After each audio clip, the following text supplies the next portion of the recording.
Bukan karena Yesus adalah Tuhan untuk menebus dosa. Di mana tertulis aku datang untuk menebus dosa manusia? Kalau sebutan Tuhan itu berarti sesuatu yang ditinggikan, Bu. Kalau kami itu percaya itu ada Allah, Putra, Roh Kudus. Jadi kalau kita sebutan Tuhan itu beda dengan mungkin pemahaman saudara Islam itu kan beda. Kalau kami ada gini ide. Naikkan yang Islam Tuhan satu itu ada dong. sesuatu yang ditinggikan, Bu. Siap-siap pun. Oke. Biar saya yang pilih. Lanjutkan Bang. Saya yang pilih dong. Gini Bang Bernardo, ketika kami sampaikan gini Bang ya. Ketika Anda sudah naik ke tempat diskusi, tinggalkan dogma. Yang modal imani saja itu tinggalkan, bawa datanya sekarang. Ya, bukakan hati Anda untuk berpikir. Loh, gitu Bang. Kalau Anda cuma iman kepada Tuhan tetap perlu harus data, Pak, Ibu. Iya, tapi harus dasar apa? Atas dasar apa, Bang? Atas dasar apa? Sudah ada dalam Alkitab semuanya, Bro. Rasanya kalau kami ya, apa coba punya apa ya? Kalau kami Katolik itu kan punya dari zamannya Petrus sebagai gereja pertama yang didirikannya kan, itu turun temurun sampai sekarang tidak ada perubahan, Pak. Di dalam Bible itu nggak ada Petrus, satu gereja yang kudus. Itulah kami. Jadi cuma gini, Bang. Turun temurun sampai sekarang. Itu yang kami. Nggak bisa gitu Bang. Sekarang. Gini Bang, dengerin Bang. Nggak bisa gitu. Anda sebagai laki-laki yang sudah punya akal, yang sudah balik, itu sudah harus mencari kebenaran sendiri Bang. Dia belum balik. Nggak harus bergantung pada orang lain. Kalau balik kayak gini. Itu sudah harus mencari kebenaran sendiri Bang. Tidak harus bergantung pada orang lain. Kalau kau hanya mengikuti orang tua, Masya Allah, barakallahu fikum, sehat selalu, Bang Teguh. Jadi kalau Anda hanya ikuti orang tua atau bapak-bapak gereja atau pastor, ya percuma Bang. Anda harus cari kebenaran sendiri Bang. Silakan, atas dasar apa Anda menuhankan Yesus atau tiga Tuhan itu, silakan. Nah, coba ulangi pertanyaannya. Atas dasar apa? Atas dasar apa Anda sebut Tuhan Bapa itu sebagai Tuhan, Roh Kudus sebagai Tuhan, Yesus sebagai Tuhan? Nah, silakan. Gini, Tuhan itu adalah sesuatu hal yang tinggi ya. Kalau Allah itu nggak punya nama, kalau dia punya nama, siapa yang beri nama bagi dia? Dia itu zat yang tidak dilihat, ya kan? Apalah penjelasan? Kalau Allah, dengar dulu, aku jelaskan dulu. Makanya kalau dia dalam bahasa Indonesia itu kita menggunakan terjemahan ya dalam bahasa Indonesia. Semuanya disebut Tuhan. Berarti sesuatu yang udah entar aja Bang, sebentar Bang ya. Kita gantian dulu. Bang Optimis, halo. Sebentar Bang Bernardo. Bang Optimis, halo. Ya halo, selamat pagi. Oke, Kristen ya? Iya betul Bang, selamat Kristen. Oke, Timotius. Apa ini? Timotius ya? Sebenarnya saya bisa menjawab loh. Saya jawablah Bernard ya. Coba diulang pertanyaan yang Bang Greg. Diulang pertanyaannya. Atas dasar apa Anda menyebut Tuhan Allah itu sebagai sebagai Tuhan, Roh Kudus sebagai Tuhan, Yesus sebagai Tuhan? Nah, silakan. Nah, belajar kok sama saya, Ibu Gembala. Diam dulu kok, optimis. Belajar kok sama saya ya, kalian yang bertiga ya. Jawabannya begini, kalau kepada Muslim ya. Ya, Bapa itu yang menciptakan langit dan bumi. Nah, di dalam diri Bapa ada firman. Nah, firman itulah yang keluar dari Bapa menjadi Yesus. Dan roh Bapa yang ada pada Bapa yaitu Roh Kudus, nah itulah yang masuk kepada si sang firman ini yang bernama Yesus. Tapi mereka tiga pribadi, satu hakikat. Di dalam ketiga pribadian mereka menjadi satu hakikat. Nah, pertanyaannya begini, kalau untuk dari umat Muslim, yang tiga pribadi satu hakikat ini disebut apa? Silakan. Begitu jawabannya. Karena saya sudah belajar pemutaran. Saya berputar-putar. Gitu. Ya kan? Karena Bapa hakikatnya ilahi, Yesus hakikatnya manusia, roh hakikatnya adalah ciptaan. Nah, jadi tiga yang ini ketika menjadi satu disebut apa? Tadi kan aku mau jelaskan begitu, tapi kan Tadi kau menyebut masih Tuhan itu penjelasan. adalah ini. Kami sebut Allah itu Tunggal disebut Maha namanya. Kami dari terjemahan berbahasa Tunggal Indonesia. Maha Kudus. Tidak usah ribet adikku. Belajar dari Ibu Gembala ketika menjelaskan kepada saudara muslim. Nah, sekarang pertanyaan dari saudara muslim, yang tiga pribadi yang menjadi satu hakikat ini, hakikatnya apa disebut? Kalau manusia jatuh kepada Yesus, ilahi jatuh kepada Bapa, Roh Kudus itu jatuh kepada Roh. Hakikatnya adalah ciptaan. Nah, pertanyaannya, dari yang pada Roh, ilahi dengan manusia, yang satu ini disebut apa? Ini pertanyaan dari umat muslim. Tadi umat muslim bertanya, saya membantu menjawab. Sekarang jawab. Oh, kalau itu nanti aku mau tanya lagi ya, karena kita juga kan awam, tapi yang kami kenal itu kan terusnya orang awam kan? ya. Udah aku bilang kan, kau tiru Ibu Gembala ketika menjelaskan padat, lugas, lengkap, selesai. Silakan. Dari yang tiga, satu manusia, satu roh, satu ilahi, satu hakikat ini dipanggil apa? Silakan.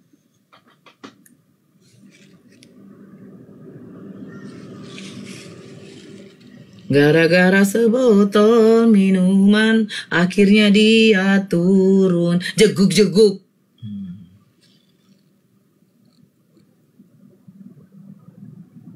Mana dia? Oke, halo optimis. Turun dia ya. Aduh, mudah imani saja mengsulit ya Allah. Kayak begini ya. Saya kasih contoh ya. Kasih contoh. Ini botol. Ini tutup.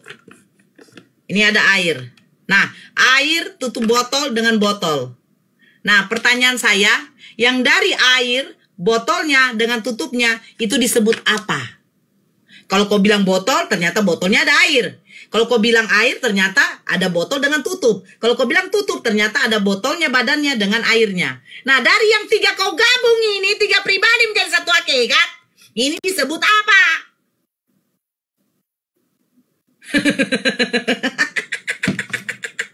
Kami tidak punya tiga Tuhan, Nora. Kami mempunyai satu Tuhan yang tiga pribadi, satu hakikat. Nah, hakikatnya ini kau sebut apa? Ya kan?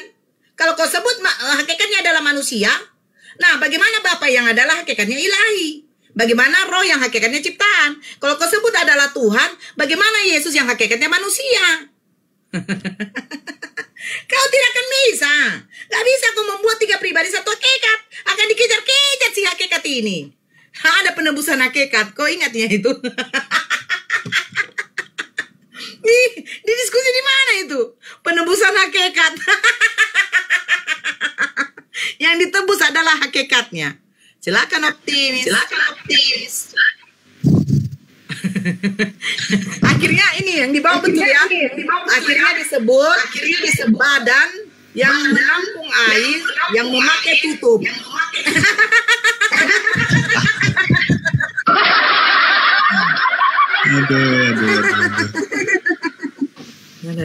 Mana si Leomar? Mana si Leomar? Ada nih, ada. Ada.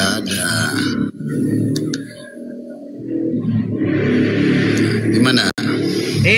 Kau kalau di tempat penyalipan, kau tuntaskan dulu penyalipan itu. Enggak, saya ini dari kemarin-kemarin ini tanya Greg ini enggak pernah dapat jawabanku apakah kitab-kitab itu firman Tuhan langsung itu. Bingung saya sampai sekarang. Ya bagaimana nggak bingung? Firman aja nggak tahu kok artinya apa. Tahulah saya, Nora, kalau Firman itu sekolah apa? saya kayaknya lebih pintar dari lo. Makanya pertanyaan saya sampai sekarang Ya, nggak ada firman itu apologet artinya apa? Muslim atau apologet Firman itu Kristen yang artinya mampu apa? menjawab. Firman itu artinya apa? Kenapa? Firman itu artinya apa? Firman itu artinya perkataan Allah, perkataan Tuhan.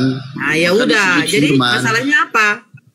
Nah, apakah memang benar firman ini adalah perkataan Allah? Buktikan kepada saya data yang secara valid bahwa benar-benar Allah yang berkata. Kan sampai sekarang nggak ada yang bisa membuktikan Allah itu berkata. Hanya klaim para nabi bahwa ini Allah yang berkata. ini Allah yang berkata, tapi buktinya mana? Kalau Anda berbicara data, makanya pahami apa itu data, arti data, definisi data itu pahami. Itu secara logikal namanya. Anda harus pahami itu. Nah, kalau Anda memakai data di dalam sebuah diskusi, maka Anda harus mampu membuktikan bahwa itu benar-benar perkataan Tuhan. Sampai sekarang kan belum ada bukti, belum ada bisa orang yang memberikan bukti yang valid bahwa itu perkataan Tuhan. Selalu menurut Nabi atau menurut para sahabat-sahabat yang dekat dengan itu, mereka berkata ini perkataan Tuhan, tapi buktinya nggak ada. Sejak kapan orang yang ini Allah sendiri yang berkata? Apa Allah pernah bicara dari langit? Iya, saya benar berkata pada Nabi Muhammad, pada Nabi Musa, tapi nggak ada buktinya. Coba kasih saya bukti. Orang lain udah punya teknologi yang tinggi, Indonesia masih bingung cari Tuhan mana yang benar. Capek deh. Oke, Bang Lemar. Kalau Anda minta data tentang Allah Subhanahu wa Ta'ala, buktinya, yang penting Anda mati dulu gitu Bang ya, biar tahu gitu. Ya memang ini Bang Greg. Memang secara logika orang nanti mati dulu baru dia tahu mana Tuhan yang benar, mana surga ada enggak, ada neraka enggak. Sudah ada aturannya, dengerin. Kalau kami sudah disampaikan dalam Al-Quran, kalau Anda minta langsung perkataan dari Allah Subhanahu Wa Taala, buktinya harus difoto dulu. Ya mending Anda mati dulu, nanti ketemu siapa deh. Bukan Bang Greg, bukan masalah foto. Kalau kita berbicara masalah data, terus Anda bisa Gini siapa Bang yang bisa melihat Tuhan? Dengerin dulu. Kau bodoh sekali, kau dengerin dulu. Udah bodoh otakmu kayak gini, dengerin dulu. Siapa sih yang bisa melihat Tuhan? Masa kau minta bukti langsung perkataan Tuhan? Emangnya siapa bisa? Nabi Muhammad aja ketika Isra dan Mi'raj itu dihalangi oleh tabir hijab. Kau minta pula datanya. Udah. Mau difoto? Udah Bang Greg. Udah. Enggak, kalau pertanyaan bodoh jangan bawa deh, Bang Greg, begini aja deh. Kami akan tunjukkan data. Kau tunjukkan data kalau Tuhan kamu berfirman langsung kepada Musa. Saya enggak bilang Tuhan saya, Tuhan kamu. Tadi saya bilang semua kita agama. Ya, makasih ya. Betul. Masa minta langsung, memang ada kamera gitu di memang.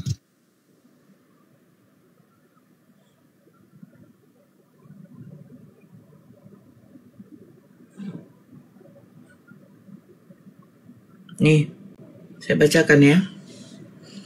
Biar kalian paham. Jadi jangan kalian botol tuh dipelihara. Ini.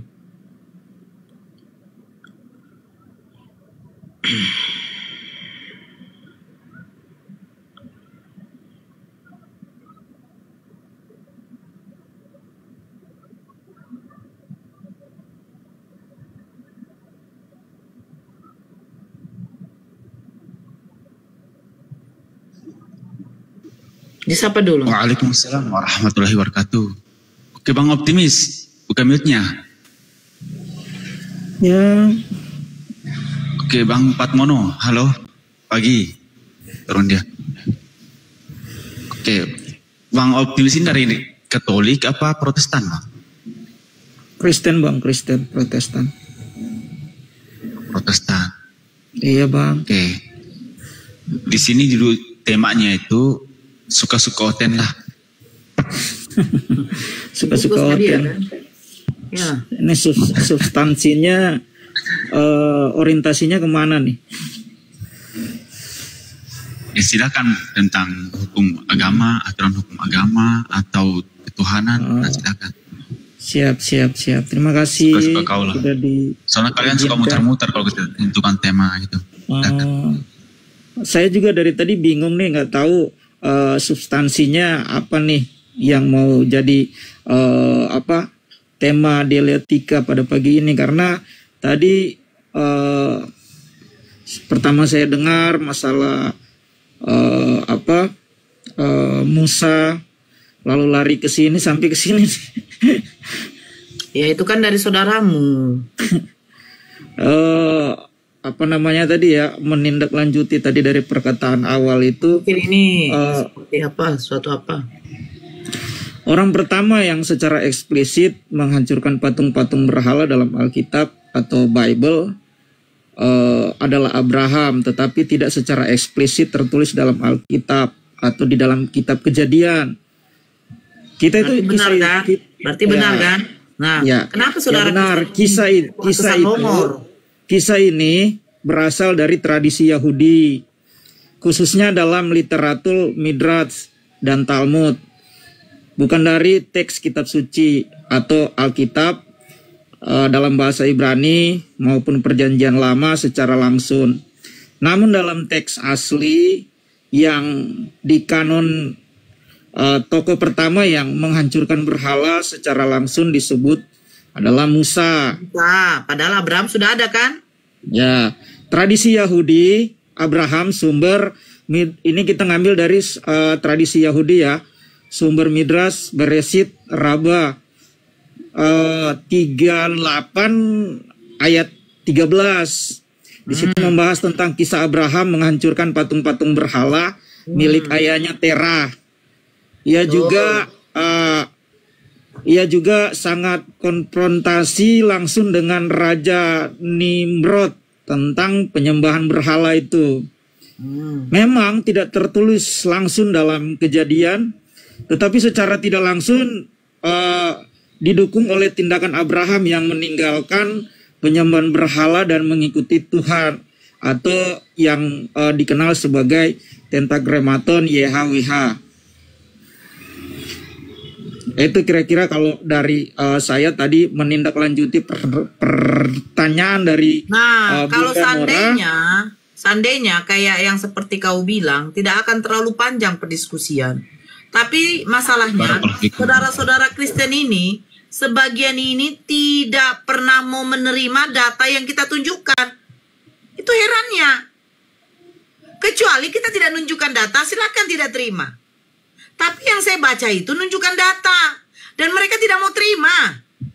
Karena memang Tapi secara kenapa kalau Kristen yang eksplisit, menunjukkan data, mereka akan terdiam? Inilah sebenarnya salahnya. karena memang secara eksplisit di dalam Alkitab itu tidak diterangkan secara komprehensif. Nah, itu makanya saya bilang, Bible itu tidak lengkap. Sudahlah mengambil kalau- kitabnya Yahudi, tapi banyak yang dikurang-kurangi sejarahnya. Kalau perspektif Bunda seperti itu juga keliru. Kenapa? Karena kalau seperti kata Alkitab, kalau memang semua peristiwa yang terjadi itu dicatat, Alkitab itu sekarang aja Alkitab itu sudah sangat tebal, apalagi Bukan kalau begitu semua soal tebalnya, dicatat. optimis. Bukan soal tebalnya. Begini ya, Dek ya. Kakak sedikit ya. Nanti lanjut sama Bang Greg. Kakak mau apa dulu? Bukan soal tebalnya ya. Al-Quran, kenapa tidak ada yang menceritakan secara detail seperti itu? Karena itu tidak penting. Bukan maksudnya tidak penting. Itu akan ada lagi kitab yang akan menjelaskan itu. Makanya dikatakan umat muslim itu, orang Islam itu, ya, agama Islam itu berpedoman pertama kepada apa? Al-Quran. Kedua kepada apa? Hadis dan kitab-kitab para ulama. Nah, hadis inilah yang baru menjabarkan semuanya.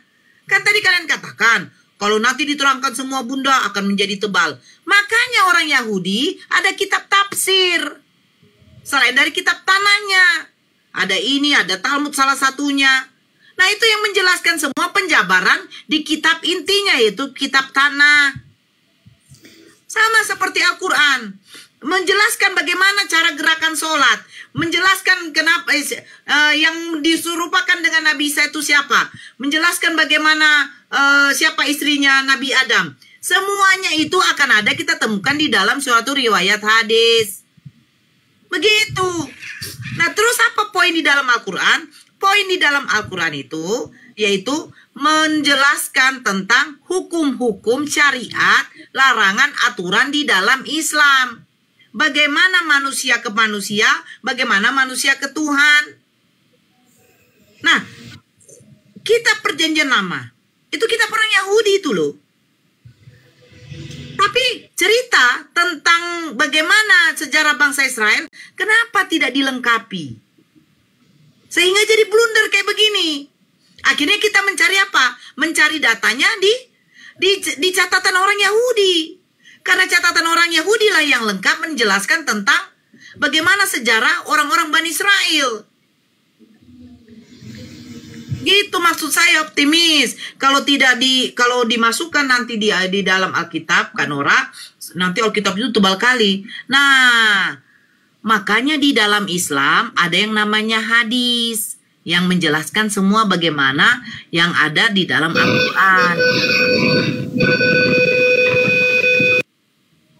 Begitu optimis. Paham ya dek ya? Kan kalau Kristen kan cuma satu, Bible doang. Nanti kalau kita minta penjabarannya, ini ialah yang rancunya Kristen. Kristen ini tidak punya kitab lain. Kristen ini tidak punya kitab tafsir. Sehingga, maaf ya optimis, sehingga saudara-saudara kita yang di Kristen ini seenaknya saja menafsirkan Bible itu menurut pemikiran masing-masing. Bayangkan berapa juta umat Kristen di muka bumi ini, kalau ditanya Bible-nya, begitu juga bedanya berapa juta pemikiran manusianya. Benar. Tapi kalau Islam, kalau tidak ada ilmu, tidak bisa kau menafsirkan Al-Quran itu. Nah itu bedanya dek. Itu maksud kakak.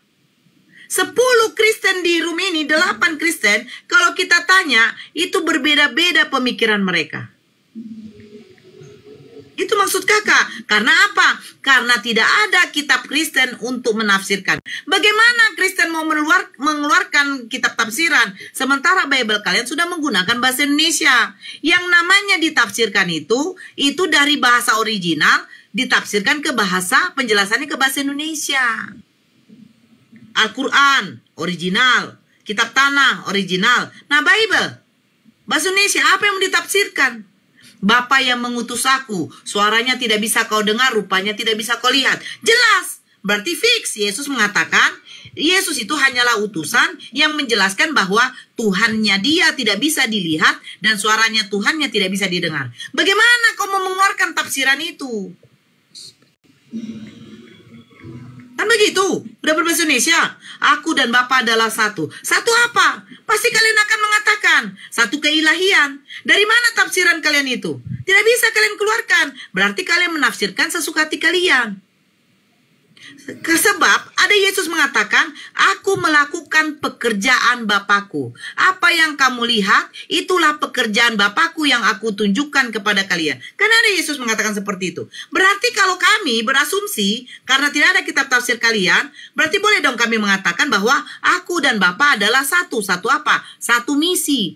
Misi bahwa Yesus diutus untuk menyampaikan firman, bahwa isi firman itu dia mengatakan, hai Bani Israel, dengarkanlah Tuhan Allah kita, Tuhan itu Esa. Fix. Berarti tujuan Bapa mengutus Yesus untuk menyampaikan bahwa satu-satunya Tuhan adalah dia yang menciptakan langit dan bumi. Kan begitu. Karena apa? Karena kalian tidak ada kitab tafsir. Kalian menafsirkan aja aku dan Bapa adalah satu hakikat, satu keilahian. Di mana keilahian dia? Di situ dikatakan, nggak ada kan? Kau melihat, kalau kau melihat aku berarti kau melihat Bapa.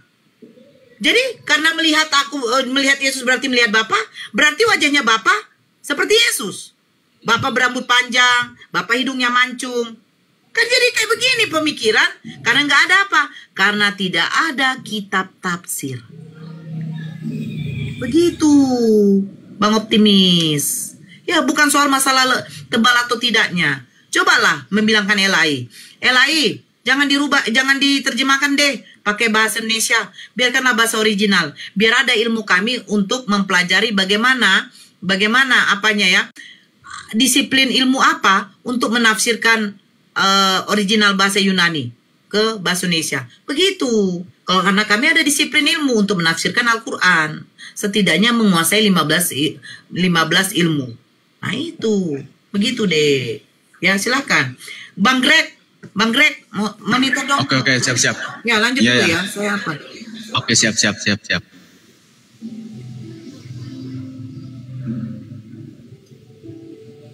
Oke, Bang Optimis. Ya siap monitor. Bang. Monitor masih ya. Ini ya. Ya masih monitor. Oke. Saya cuma Gimana nggak tadi? mau debat kusir aja bang. Karena saya lebih nggak apa-apa, mengutamakan Bang. Kita berdialektika. ya, Bang, ya. Jalan Saya Siap, lebih siap, mengutamakan berdialektika yang ilmiah. Jadi saya nggak mau lebih ke debat kusir karena kita tujuan kita adalah bukan mau mencari mana yang menang mana yang kalah, tapi tujuan kita untuk menambah pengetahuan dan memberikan edukasi.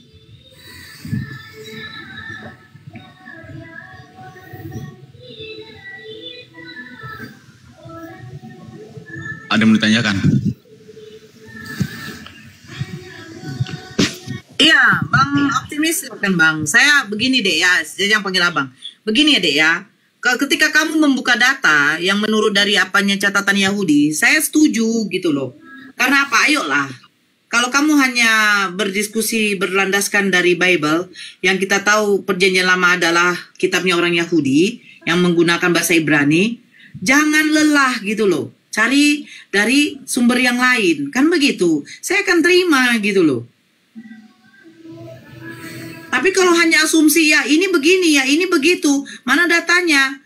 Ya ini kan jadi blunder gitu. Padahal kita di sini diskusikan sebagai apa? Sebagai apa namanya? Biar agar dilihat dari saudara-saudara kita yang di bawah ini ada poinnya gitu. Karena walaupun kita mau berdiskusi sampai kemana, tetap kita punya perspektif yang berbeda tentang iman. Jadi di sini kita diskusi di sini yang menurut saya ya kita mau menyatukan, mencari mengklarifikasi apa yang bisa kita klarifikasi, itu maksud saya. Karena kalau kita sudah berbicara tentang iman nggak akan ketemu karena masing-masing pasti punya argumentasi yang berbeda. Ya, benar itu deh. Tapi makanya saya bilang kan kalau kita diskusi tinggalkan dulu keimanan sebentar kan begitu kan. Nah ayo pakai data gitu. Makanya saya bilang kalau sembah pun botol kecap nggak masalah, tapi kita lihat apakah botol kecap layak dan pantas disebut Tuhan sehingga kamu menyembahnya, kan begitu. Nah di sini kita buktikan apakah layak dan pantas seorang manusia mendapat gelar Tuhan. Sementara definisi Tuhan adalah entitas tertinggi yang memiliki sifat kemahaan. Sementara manusia tidak ada sifat kemahaan. Nah ini yang harus kita coba kita gali. Pantas nggak jabatan Tuhan itu disematkan kepada manusia? Sementara manusia tidak kekal. Tuhan itu kekal. Kan begitu deh kan dek. Contoh kayak presiden. Presiden akan ada masanya. Setelah 5 tahun dia akan diganti. Sebelum pun 5 tahun kalau dia mati akan ada penggantinya. Nah Tuhan, bagaimana mungkin Tuhan bisa diganti? Karena Tuhan itu gelarnya dia itu memiliki sifat kemahan yang tidak bisa disamakan dengan makhluk. Contoh Yesus. Kalau Yesus Tuhan, kenapa dia harus dikandung dulu selama 9 bulan? Kenapa Tuhan ini turun harus menggunakan rahim ciptaannya dan dia dilahirkan oleh ciptaannya? Nah ini maksud kakak deh. Nah dulu Bang Greg. Naikkan kalau ada narasumber dari Islam silakan dinaikkan aja. Oke, siap. Oke, teman-teman Islam yang apa ya? Yang matang apa ya? betul, soal siap. Bible. Ya. Oke, silakan teman-teman yang ingin bergabung dari Islam silakan ya. Tapi yang 1 atau 2 orang lah silakan. Oke, Bang Optimis lanjut. Ya. Silakan tanggapi tadi pernyataan dari Bunda Nora. Silakan Bang. Apa tuh Bang? Bang. Jadi Yang gini, mana nih? atas dasar apa Anda menuhankan Yesus tadi seperti itu? Silakan. Jadi bukan modal imani saja, Anda mengikuti saja apa perkataan bapak-bapak gereja atau pendeta, tapi ada hal dasar yang membuat Anda itu menuhankan Yesus. Silakan.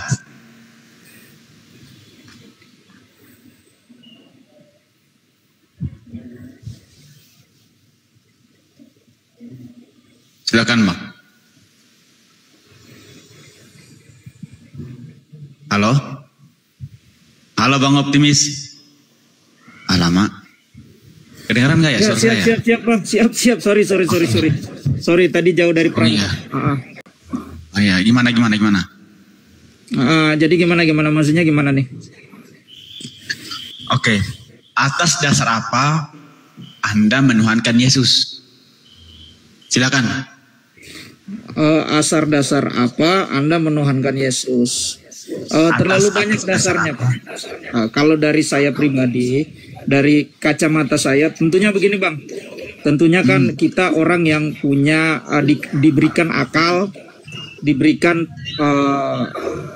pikiran untuk berpikir secara logik, ya kan? Jadi artinya begini, kalau dari pihak saya tidak mungkin akan mempercayai sesuatu yang tidak logis dan yang tidak saya ketahui. Karena itu akan menjadi suatu bumerang. Kalau bisa kasih data Bang, kasih datanya loh. Oh ini Bang Greg, saya menuhankan Yesus karena di sini Yesus mengatakan seperti ini. Atau ada tertulis Tuhan mengatakan seperti ini, gitu loh. Siap. Silakan. Jadi gini Bang, kenapa saya menuhankan Yesus? Karena di dalam Bible ada banyak Alkitab yang menunjukkan tentang siapa Yesus itu. Kayak di Markus 10 ayat 45, dia berkata di situ bahwa karena anak manusia juga datang bukan untuk dilayani, melainkan untuk melayani dan memberikan nyawanya untuk menjadi tebusan bagi banyak orang. Kata tebusan Yunani litron adalah istilah khusus dalam hukum perbudakan yang berarti pembayaran untuk membebaskan seseorang dari perbudakan hukuman. Itu dasar. Dan yang kedua, sebelum Yesus gini bro, dia mengadakan perjanjian. Enggak, ini kalau abang bertanya kepada saya, dasar kenapa saya menjadikan Yesus itu adalah Tuhan.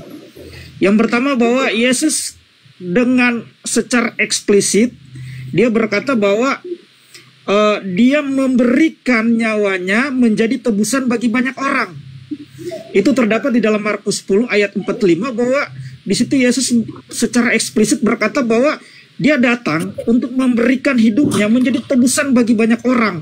Dan yang kedua di dalam Matius 26 ayat 28, di saat perjamuan terakhir sebelum Yesus ditangkap dan disalibkan, di situ secara eksplisit juga Yesus berkata, sebab inilah darahku, darah perjanjian yang ditumpahkan bagi banyak orang untuk pengampunan dosa. Jadi inilah dasar-dasar. Yesus mengatakan bahwa darahnya adalah alat pengampunan dosa. Ini jelas merujuk pada karya penebusannya melalui salib.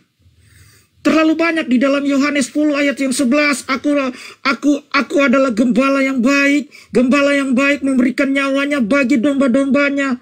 Yesus menggambarkan kematiannya sebagai bentuk kasih yang menyelamatkan umatnya. Yohanes 10, 17-18, Bapa mengasihi aku oleh karena aku memberikan nyawaku untuk menerimanya kembali. Tidak seorang pun mengambilnya daripadaku, melainkan aku memberikannya menurut kehendakku sendiri. Yesus menegaskan bahwa kematiannya adalah keputusan sadar sebagai bagian dari rencana keselamatan. Memberikan nyawa dia secara sadar, dia datang untuk memberikan nyawanya sebagai penebusan dosa. Lukas 19 ayat yang 10, karena anak manusia datang untuk mencari dan menyelamatkan yang hilang. Pernyataan misi Yesus menyelamatkan yang hilang, yaitu orang-orang berdosa. Yohanes 3 ayat 14. Udah belum. Kayaknya udah kayak di gereja aja nih, mantap banget.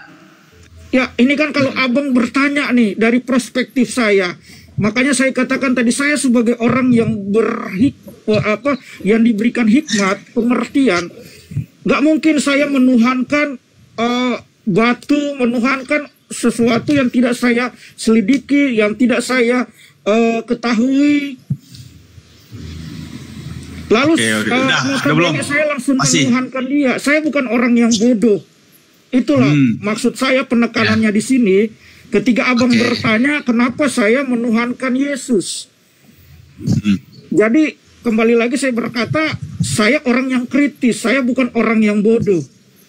Oke, bagus, pintar. Pintar, abang pintar kok, abang pintar.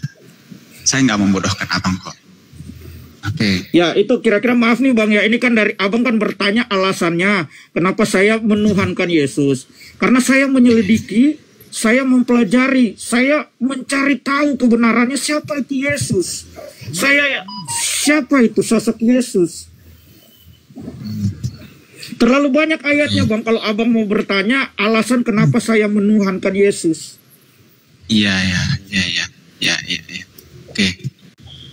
Oke bang. Saya mau pastikan dulu. Berarti Yesus ini yang menciptakan langit dan bumi, betul? Apakah Yesus ini yang menciptakan langit dan bumi, betul?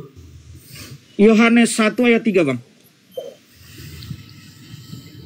Oke, Yohanes 1 ayat 3. Sebentar, Bang Matius naik dulu, Bang Matius. Kita main-main dulu di sini. Sebentar ya, saya naikin Bang Matius dulu.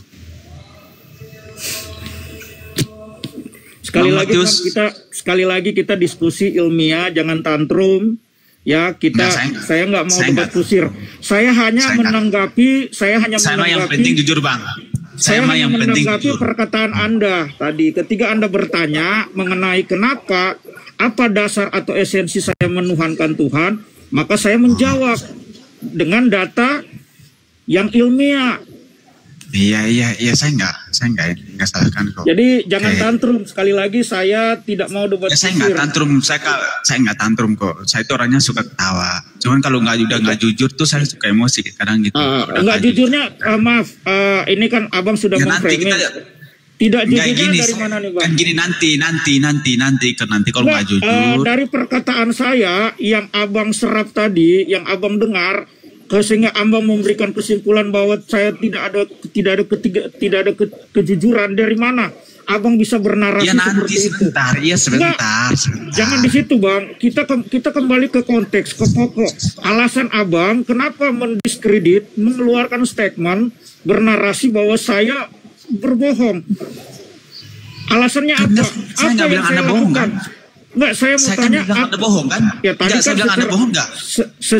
Saya bilang Anda bohong nggak kira-kira tadi? Secara tidak langsung narasi Anda. Saya bilang saya nggak suka orang berbohong. Dengar dulu. Ya artinya di mana? Apa yang menurut abang sehingga abang mengeluarkan kata-kata seperti itu? Malah gini. Ya Allah, dengerin dulu. Saya nggak bilang Anda bohong loh. Ya enggak, ya saya paham. Saya itu akan emosi, akan tantrum jika orang berbohong. Saya nggak suka dengan orang yang berbohong. Saya bilang gitu loh. Oh ya udah, kalau memang abang bilang saya. Mama saya nggak bilang Anda bohong. Kabar bang, sama-sama kita orang timur. Yes, ya udah open game aja kalau begitu, open game aja. Nggak perlu, untuk apa kita di sini berdiskusi. Gitu loh. Santai aja kan kita berdiskusi. Ya, saya santai loh. Saya bilang gini. Nggak usah. Saya udah kembali lagi, saya udah katakan tadi, saya di sini cuma ngikut rame aja, ikut diskusi, ya kan? Ya siapa tahu malah abang rame dengan saya naik, ya kan? Ya, dan di sini saya bukan datang untuk mengacaukan, untuk debat kusir. Saya datang untuk ikut diskusi. Ketika abang bertanya, saya menjawab, itu aja. Saya tidak memirarin kok bang. Iya, saya tadi nggak bilang Anda bohong loh. Saya nggak bilang Anda bohong. Saya bilang saya nggak suka kalau ada yang bohong. Jika ada yang bohong itu saya cepat emosi gitu. Oh siap. Mungkin persepsi saya yang salah atau pendengaran saya yang keliru. Sorry. Mungkin karena tadi saya tidak fokus ke perangkap. Saya kan ini sebagai ini juga, jadi dari tadi harus kerja dari juga. Perangkat terus lepas terus gitu. Ya kan saya harus kerja bang.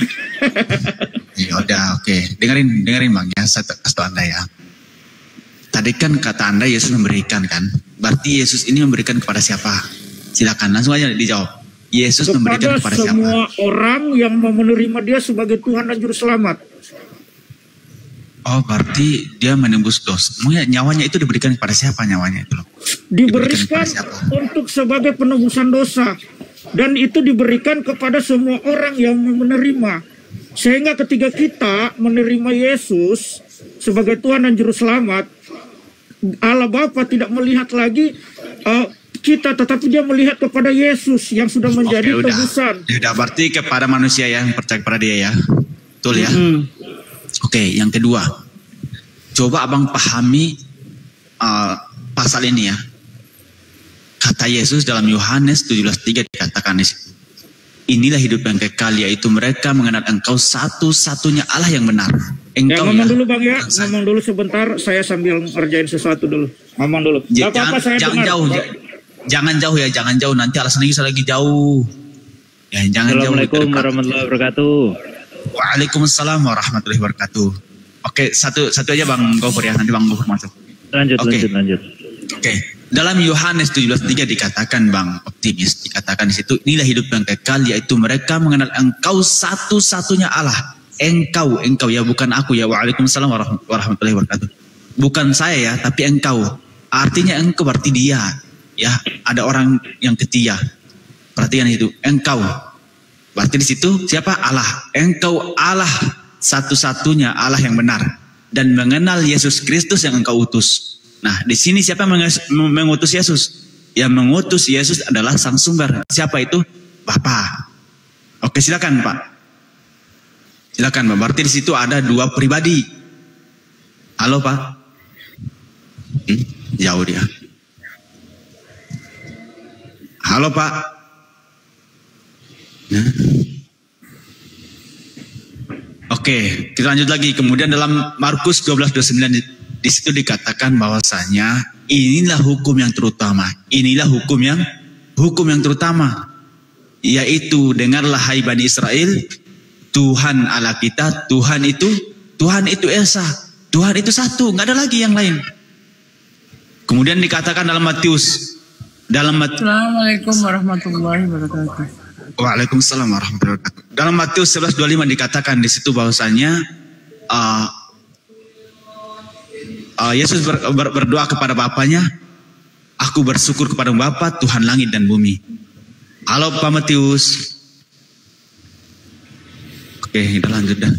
Kayaknya dia lagi jauh. Oleh Bang Ardi. Halo Bang Ardi. Halo Bang Ardi. Ya halo, selamat pagi. Oke, pagi. Ini Bang, kita punya tema suka-suka Oten lah. Kita punya tema itu, silakan. Iya, oke, terima kasih Pak. Oke. Jadi begini Pak, kalau saya ini pribadi ya, kembali lagi saya ini jemaat biasa. Ya saya harus menuhankan ya Tuhan yang benar, punya kuasa, sesuai dengan Alkitab.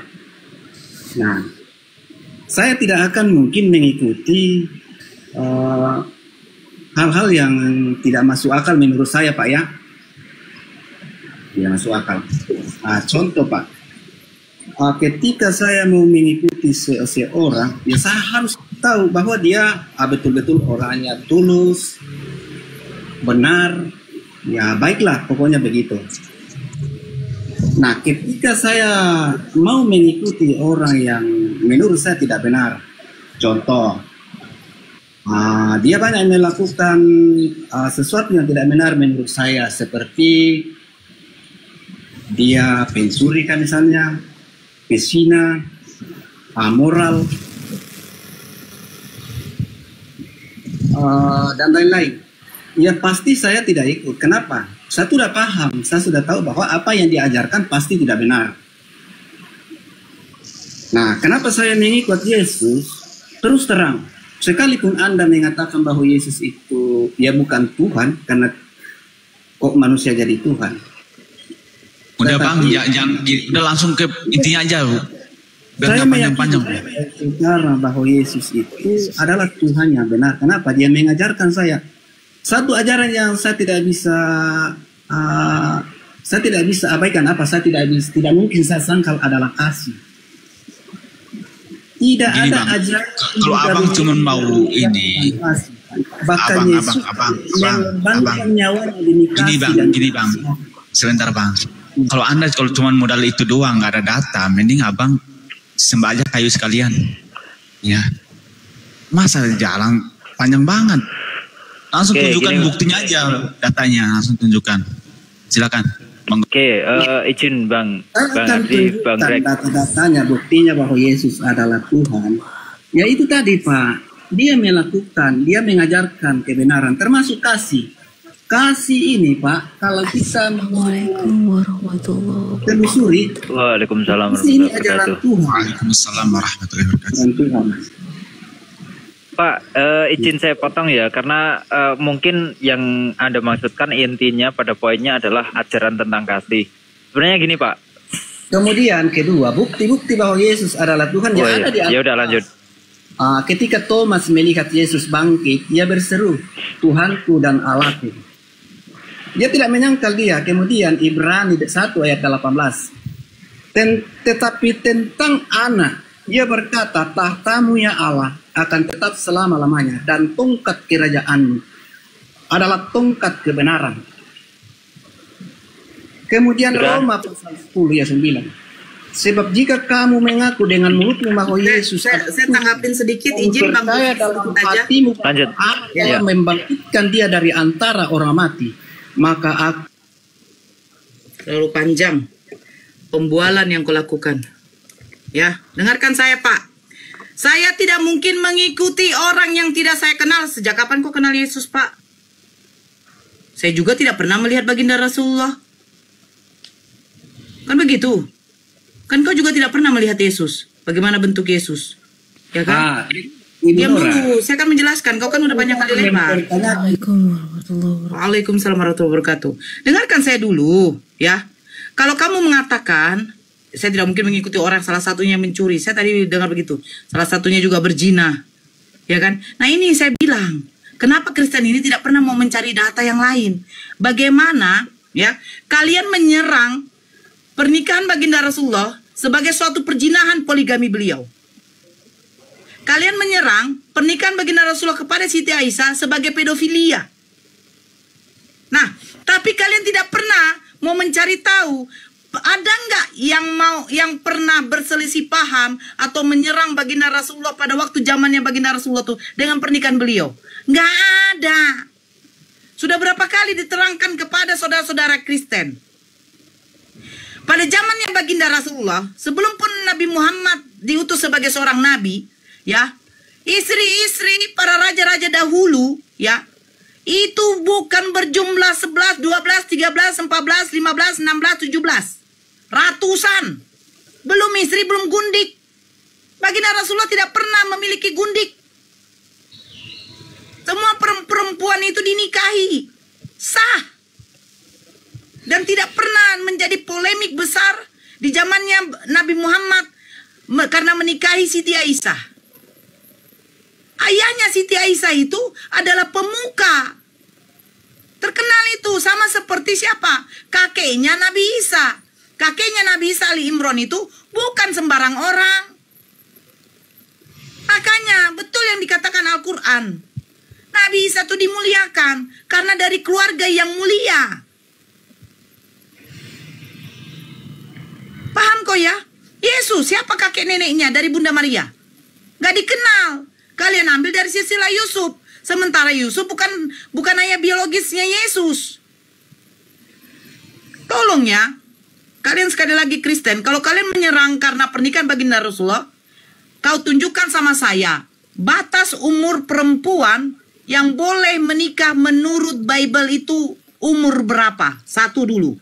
Yang kedua, nanti kejar di sini ya Bang Gofur ya, karena saya juga mau keluar. Yang kedua, tunjukkan sama kami data ya, sahnya pernikahan di dalam Kristen yang disahkan oleh Yesus sendiri.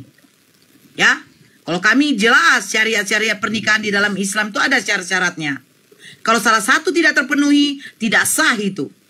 Syarat pernikahan di dalam Kristen. Yang pertama, syarat umur berapa perempuan boleh menikah menurut Bible.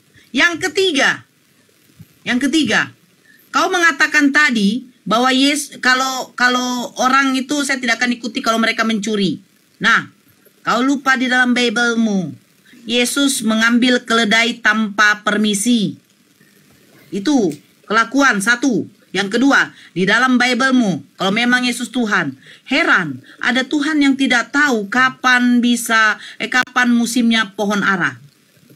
Kalau kau bilang kemanusiaannya itu, berarti fix Yesus manusia. Karena dia tidak tahu, ternyata pohon ara itu belum berbuah. Yang ketiga, dia PHP-in orang. Kenapa saya katakan PHP-in orang? Katanya keledai itu akan dikembalikan. Dicari data Injil Matius, Markus, Lukas, Yohanes, ternyata tidak ada keledai itu dikembalikan. Itu rupanya PHP-in orang. Ya. Terus yang keempat, bagaimana Yesus mengajarkan hukum kasih? Lukas 14:26. Jikalau seseorang datang kepadaku, ia tidak membenci bapaknya, ibunya, saudaranya perempuan, saudaranya laki-laki, anak-anaknya, bahkan nyawanya sendiri, ia tidak dapat menjadi muridku. Ini ajaran Yesus. Yang kelima, setahu saya, kalau Satpol PP memberi peringatan kepada pedagang kaki lima dengan SP1, SP2. Ibu-ibu, bapak-bapak, jangan berjualan lagi di bahu jalan karena akan menyebabkan kemacetan. Ini ada perintah dari wali kota kita, ada perintah dari bupati kita, ada perintah dari gubernur kita.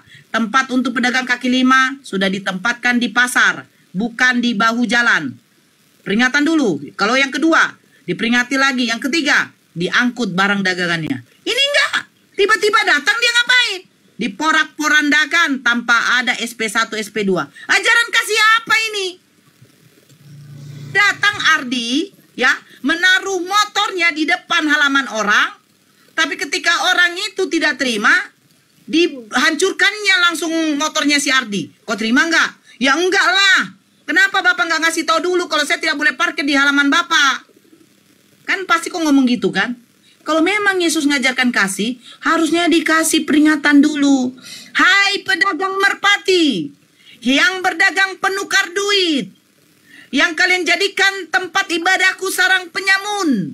Jangan lagi kalian berjualan di sini ya. Ini untuk tempat beribadah, tidak boleh. Berdaganglah kalian di pasar sana. Begitu kalau hukum kasih, ya. Ini enggak, datang, gubrak. Lebih hebat lagi Satpol PP, Pak Ardi, ya. Kalau soal itu, yang pertama saya kejar poin, batas umur perempuan boleh menikah di dalam Bible. Yang kedua, sahnya pernikahan di dalam Kristen yang disahkan oleh langsung Yesus sendiri. Silakan tunjukkan. Yang ada penyalipan di mute. Lanjut, Abang, saya karena mau prepare mau keluar. Saya mau penginjilan di luar. Assalamualaikum warahmatullahi wabarakatuh, Bunda. Waalaikumsalam warahmatullahi wabarakatuh. Oke, siap, Bunda. Hati-hati, Bunda. Saya monitor ya, saya sambil monitor. Silakan Ardi. Oke, silakan Bang Ardi. Optimis sudah ada. Hadapi dulu sementara. Kalau nggak bisa dia kondusif sama Bang Tim saja, saya lebih suka. Bang Greg, aku belum momot kayaknya di sini. Yang ini. Oh. Lanjut. Gimana Bang Ardi? Tanggapi. Itu makanya pahit hidupnya. Iya kan, nggak ada pertanyaan nggak bisa kalian jawab. Kalian jawab, cuman buat jawaban kalian itu jawabannya orang gila itu. Orang gila pun di rumah sakit jiwa kalau ditanya mana ada pertanyaan yang nggak bisa dijawabnya. Dijawab sama dia. Cuman gitulah ya kapasitasnya. Jawabannya orang gila kan nggak nyambung.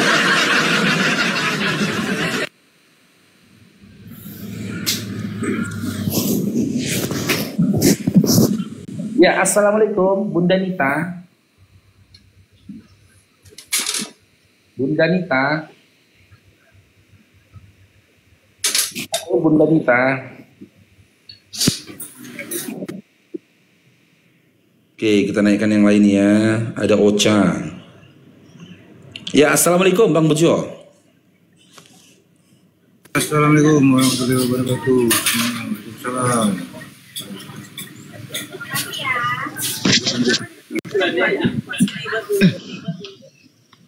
Ocha. Assalamualaikum Bang. Waalaikumsalam. Silakan Bang Ocha. Ada yang sampaikan Bang, silakan. Sementara saya nyimak dulu aja Bang bawa Bang. Ya siap. Makasih banyak Bang. Ya. Assalamualaikum. Selamat ya Bang. Juang.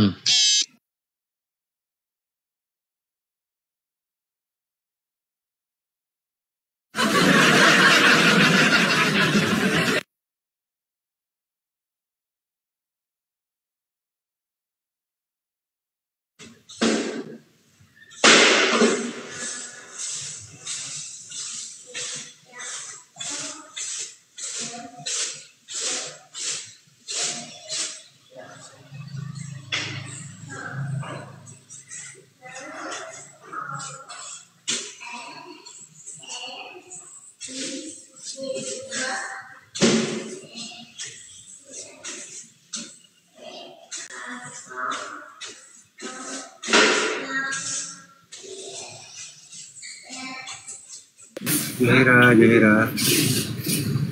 Gimana Jahira? Jahira sini. Semua orang kan minum kopi ya.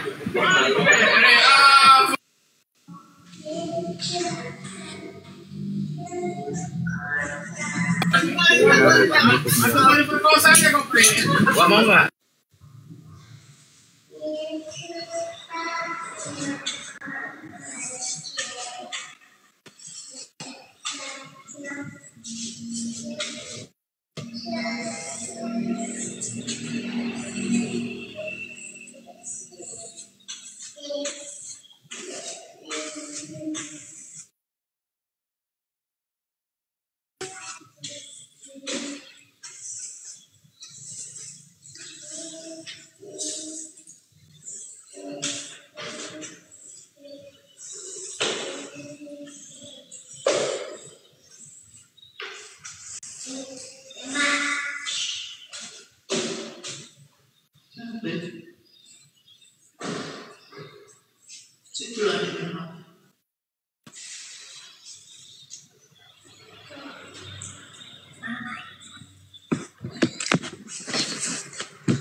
Jimmy noise Jimmy.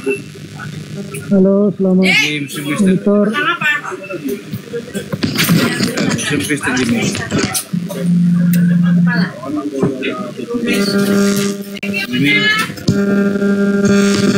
Chargernya itu Jimmy, noise chargernya.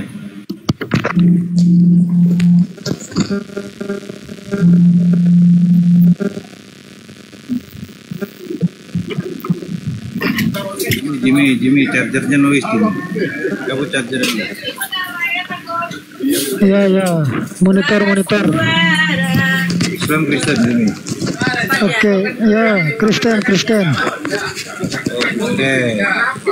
Bang baru. Kristen katanya. Iya. Bergabung. Ini kamu ngecas ya, Jimmy ya? Jimmy, sambil ngecas ya? Hah?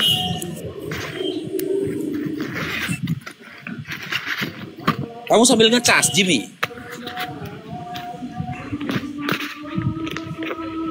Halo? Loh, kok nggak ada suaranya ya? Oke, monitor. Iya. Jangan sambil ngecas ya, noise kalau sambil ngecas. Islam Kristen, Jimmy. Kristen. Oke, mau diskusi kita, Dinda? Boleh. Mau diskusi? Iya. Oke. Saya sampaikan dulu aturannya ya. Yang pertama, kalau kamu mau bertanya dan kita saling adu argumentasi, silakan on cam. Kalau kamu belum mampu atau tidak mau untuk on cam, kamu punya dua pilihan. Yang pertama kita kaji tema, yang kedua Dinda boleh bertanya setelah itu turun. Tapi poin terpenting Bang Farouk sampaikan dalam sebuah lagu ya, Dinda jangan marah-marah, nanti diseruduk babi dewasa. Dinda tolong pakai otaknya, ini komalku bukan gereja. Pilih mana Dinda? Lagu apa itu Bang? Tidak tahu saya. Enggak, itu aturannya. Nanti diskusi kau jangan marah-marah. Kalau kau marah-marah nanti kau diseruduk sama babi dewasa. Dan tolong kamu pakai otaknya. Ini komalku bukan gereja gitu. Itu aturannya. Begini bang, untuk tujuan diskusi ini apa satu bebel atau dua ini? Quran sama kitab atau kitab saja nih? Gimana? Ini soalnya ini kan di dalam diskusi ada saling tanya jawab. Iya. Jadi kira-kira untuk Quran saja atau kitab lagi nih? Kita saling tanya jawab. Kalau kamu tidak on cam, tapi kalau kamu tidak on cam, kamu punya dua pilihan.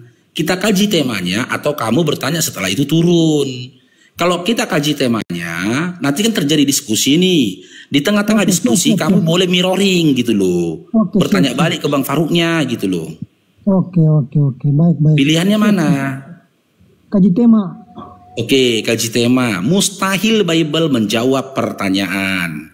Nah, sekarang saya minta ke Jimmy, tolong dibacakan Yeskiel 23, nomor 20, silakan. Saya di jalan bang, saya di jalan ini. Oh, lagi di jalan. Udah, saya yang buka datanya ya. Iya. Bacakan ya, bentar ya. Yeskiel. Gini bang, boleh bertanya dulu sebelum ini ya. Tujuan ini untuk apa yang sebenarnya, dari tujuan apa, untuk mengenal Allah yang benar atau Tuhan yang sebenarnya, atau untuk membahas satu kitab ini, ayat ini? Kita untuk bertukar informasi, diskusinya. Siap. Oke, siap. Ya, makanya berupa pertanyaan. Berarti gini bang, berarti tidak mencari Tuhan yang benar ya? Cuma bertukar informasi. Tuhan yang benar itu dalam Islam kok. Iya, oke, siap. Oke. Jadi kita percaya Yeskiel itu nabi ya? Yeskiel itu nabi ya? Iya, dibaca. Bantu baca bang, udah apa-apa. Baca, silakan. Coba naikkan sedikit bang, Gini. Naik HP-nya ke atas. Ini. Ia berkata. Bukan. Ia berahi kepada kawan-kawannya. Bantu baca bang, tidak apa-apa. Saya, HP ku ini. Oke. Bentar, kebesarkan aku ya, biar lebih besar lagi ya. Izin Ustaz Dio ya. Iya, enggak apa-apa bang. Lanjut. Nah, lebih nampak lagi nih ya. Kok aku pula yang besar? Nah, ini dia. Ini, bentar ya.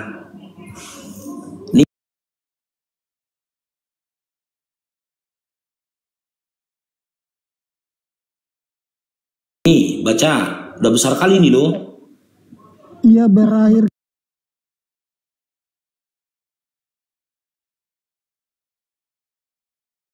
kepada kawan-kawannya bersunda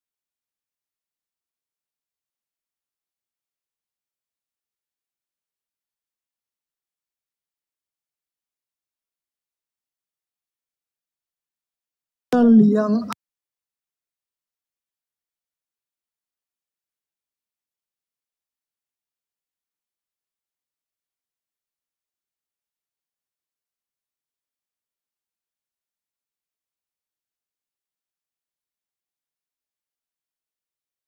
auratnya seperti aurat keledai dan